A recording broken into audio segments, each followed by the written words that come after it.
Janna van der Meer en Sjoerd Miedema uit Haskedieken hebben bedrijf met 350 kei.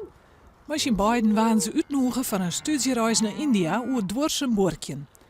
Een van de agendapunten wie het vervangen van antibiotica door alternatieve kruiden. Ik dacht, ik ga er wel een zak bergen. Ik wil mooi. Dat is het eerste wat ik dacht. Ik wil wel mooi zien hoe het er is. Mijn collega-veehouders en een aantal bistendokters vliegen ze naar de andere kant van de vraat. Daar kregen ze te zien hoe het alternatieve medicijn gebruikt wordt. De benadering zoals we die nu in het Westen hebben is dat we proberen alle verkeerde bacteriën dood te maken.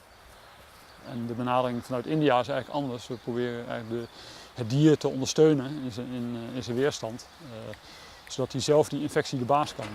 De tarieringwijze van het alternatieve kruid kost een soort tijd. Hetzelfde geldt voor de behandeling van de kool. Er zal dan ook nog een soort onderzocht worden moeten voordat het interessant wordt voor Friese boeren om de antibiotica te vervangen. Maar Miedema is positief.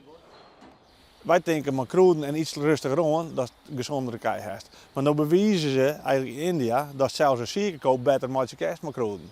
Nou, en dat stukje, dat spreekt me natuurlijk aan. Want ja, als dat kan, het zal net overal gelden, maar als een koop zijn weerstand verhegen krijgt om met die kruiden te werken, nou, daar ben ik wel van overtuigd dat er wat mogelijk is.